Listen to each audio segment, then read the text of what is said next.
But do they really? Do they even dream at all? I mean, they're robots, so I wouldn't think that they dream, but what if they were built advanced enough? The world may never know the answer to that question. Do Androids Dream of Electric Sheep was written by Philip K. Dick and published in 1968. This book inspired quite a lot of science fiction and cyberpunk-themed media over the years. And if you recall, we talked about some of the stuff from this book in my Ready Player One review. Sorry it took so long to get to this review. Anyways, as this is science fiction, it is time for me to go over the world. The book itself takes place during the future year of 1992, or 2021 in later editions. Most animals have been extinct so long to the point where it's law to not kill any real animal. Most people even own animals, some real, some electric, but it's very rude to ask if a person's animal is electric. Owning the real deal is more valuable than owning a fake.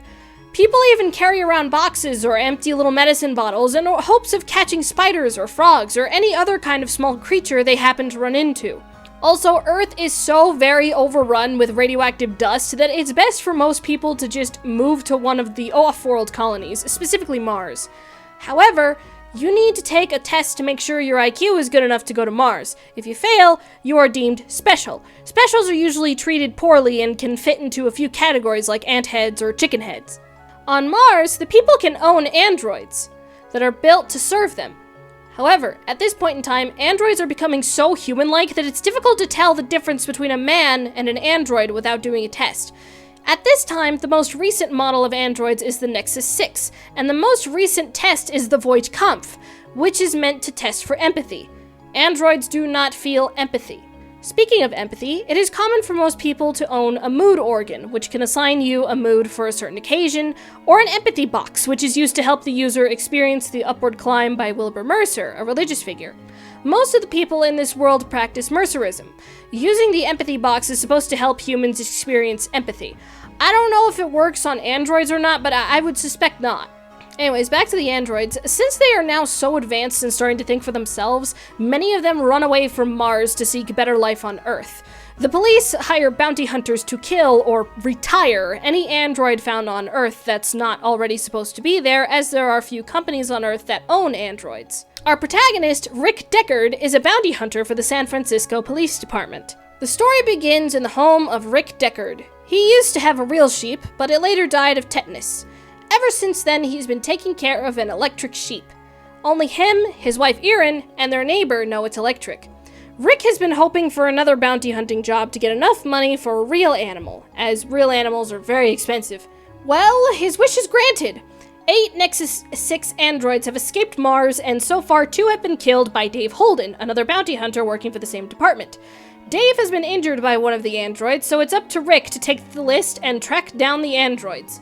However, first things first, Rick needs to make sure the Voight-Kampff test still works on these androids, since the test has had to be redone over and over again to keep up with new models. So, he travels to Seattle to meet with Eldon Rosen of the Rosen Association, which makes the Nexus 6 androids. Rick administers the test to Rachel Rosen, supposedly Eldon's niece, but the test says that Rachel is an android with false memories.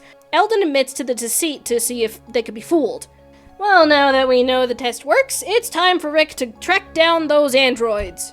Now around here, the perspective shifts to John R. Isidore, a chickenhead who lives in an abandoned apartment building by himself.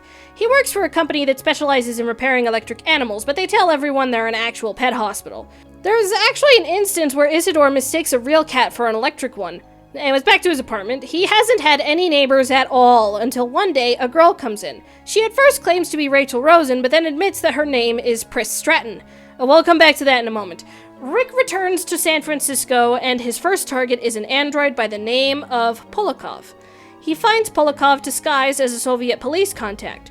Rick takes him down and moves on to the next one on his list, an opera singer by the name of Luba Luft. Now, Rick was able to take down Polikov without testing because Polikov attacked first. What he's supposed to do is to administer the test to make absolutely sure the androids are actually androids. Well, Luba isn't cooperating well with the test and ends up calling the police. The officer claims to have never heard of Rick nor his apartment in the main Justice building, which he claims has been abandoned for years. The officer suspects Rick to be an android, and the reader sure does too. However, when the officer takes Rick to the Justice building on Mission Street and he meets the Inspector Garland, well, it turns out that Garland is one of the rogue androids and has put together this whole fake police operation. Phil Resch, one of Garland's bounty hunters, helps Rick take down Garland. Now, most of that police department was androids. Phil is unsure whether or not he's human, but he's willing to help Rick take down Luba. They track down Luba to a nearby museum, and Phil kills her in cold blood without testing. Don't worry, Luba is definitely an android. Phil is still self-conscious about the idea of possibly being an android with false memories and has Rick test him. Phil is human, but he has sociopathic tendencies. Rick tests himself, and while he is still human, he finds out that he has empathy towards certain androids. Well, isn't that strange? Anyways, now with enough money from killing 3 androids, Rick buys his wife a real goat. It's a very special occasion. Now, at this point, Rick has been experiencing hallucinations of Wilbur Mercer. He isn't sure if he's doing the right thing, taking down all those androids. Now, one thing I need to clarify is that throughout the story, Rachel has been calling Rick and asking to tag along with him since the androids may be more receptive to testing if one of their own is present.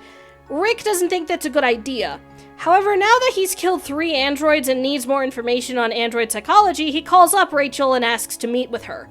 Rachel meets with him and they end up sleeping together, which is very, very illegal, both on Earth and on the colonies. Rachel admits to Rick that the company asked her to tag along to find out what is causing the Nexus 6 androids to fail the test. That way the company can build androids that pass the test. The company is progressively making their androids more and more human. Rachel also confesses that she has been programmed to sleep with many bounty hunters to dissuade them from killing more androids.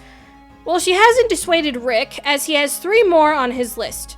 And he really, really, really needs the money. The 3 androids are Roy Batty, his wife Irmgard, and Pris Stratton, who Rachel says is the exact model of Nexus 6 that she is. Rick nearly kills Rachel, but leaves her be. Remember Isidore and Pris? Later in the story, Roy and Irmgard move into that apartment building as well since they heard about the deaths of Polikov, Luba, and Garland. Isidore does eventually discover that they are androids, but because he cares about Pris, he's willing to help them. However, he gets a slight change of heart when he finds what seems to be a real spider. Pris mutilates the spider by cutting off 4 of its legs, and Roy later drowns it. Nowadays, people wouldn't care about such a tiny spider, but like I said in the world building section, all animals are either extinct or nearing extinction. So Isidore is very upset about the loss of the spider. Rick makes it to the apartment building, but Isidore is outside, supposedly letting the now whole spider go into the weeds.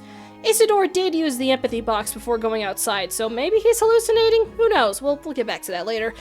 Isidore doesn't lead Rick to the androids, but he doesn't stop him either. Rick enters the building ready for action, but the androids are ready too. However, they didn't anticipate Rick experiencing a vision warning him of the ambush. Rick kills Pris, though it hurt him to do so. He proceeds to then kill Irmgard and Roy. While he is praised for killing 6 androids in one day, all is not well.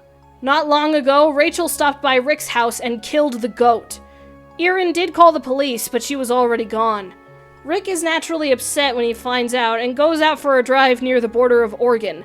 There, he starts climbing up the hill. Some rocks fall on him, similar to what happened to Mercer.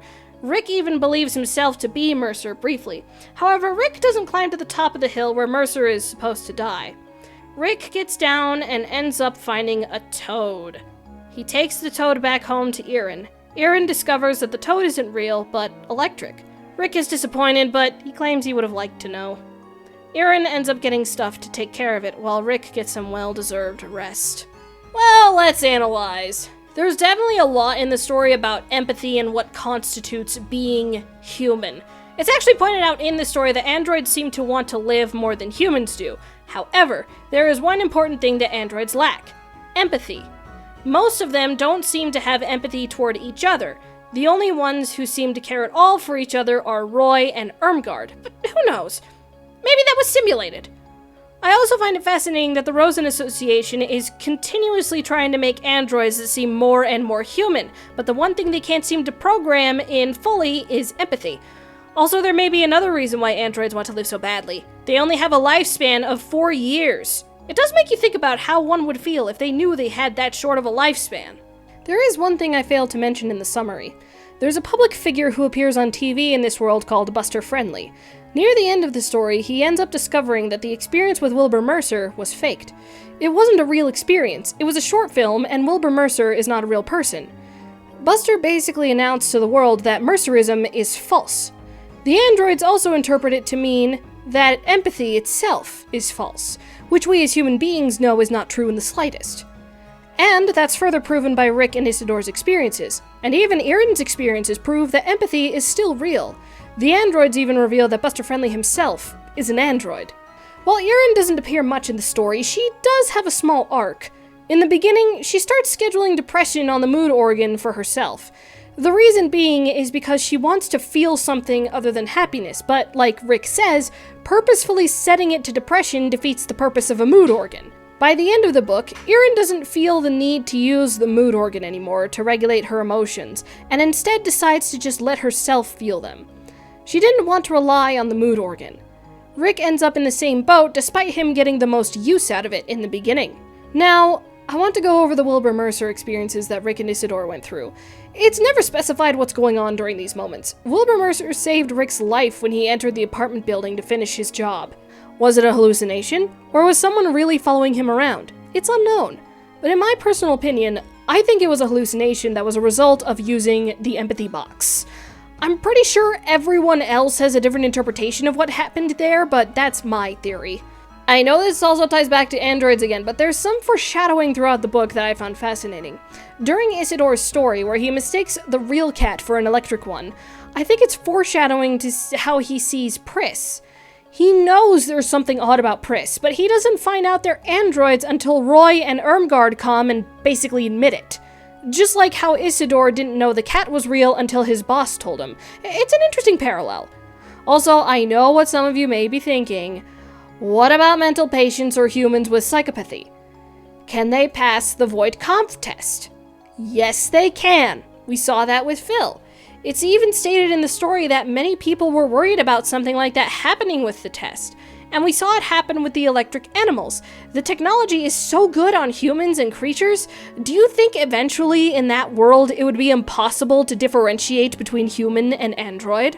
It's just something to think about. Overall, the premise is very fascinating, but the pace of the story is very slow. I did enjoy reading the book again, but sometimes I do wish the plot would pick up a bit. I do see how it influenced a lot of science fiction that came out in later years, though. I would recommend this book for ages 17 and up. Some of the descriptions were a little graphic, and there are a few mature moments in the story. Also, due to the slow pace of the story, it would be really boring for younger readers. Anyway, I know a lot of you have been waiting for me to mention this. Do Androids Dream of Electric Sheep got a loose film adaptation in 1982 called Blade Runner. Now, as of the video airing, I have seen Blade Runner for the first time. I wasn't kidding when I said it was a loose adaptation. It still keeps the world and many of the characters, but the plot instead focuses more on Rick chasing the androids. I do understand why a lot of liberties were taken, since the book itself is very slow and many of the scenes work best in written form than on screen. But even on screen, the movie is still pretty slow. However, the movie has definitely made a big enough impact to warrant a sequel in 2017, Blade Runner 2049. I haven't seen that one, and I don't really plan to. Anyways, Do Androids Dream of Electric Sheep had other adaptations for radio and a stage play. It was even adapted into comic book form. Now, in the mid-1990s, after the death of Philip K. Dick, K.W. Jeter, his friend, wrote and published 3 sequels to both the Blade Runner film and Do Androids Dream of Electric Sheep. These sequels keep the Blade Runner name, as you can see here. I have no intention to read these, but if you have read them, I am curious. Are they any good? I've never really felt comfortable reading sequels to works written by someone other than the author who wrote the original. Even if they were approved, I'm still unsure. Especially since, as you can see, Blade Runner 2 came out 27 years after Do Androids Dream of Electric Sheep, and 13 years after Blade Runner. Who knows? Maybe they're pretty good and I'm missing out. Let me know your thoughts in the comments. So, do Androids Dream of Electric Sheep? We'll never know. I did enjoy reading the book again after so long. It really is fascinating. I hope you get to enjoy it as well. Happy reading!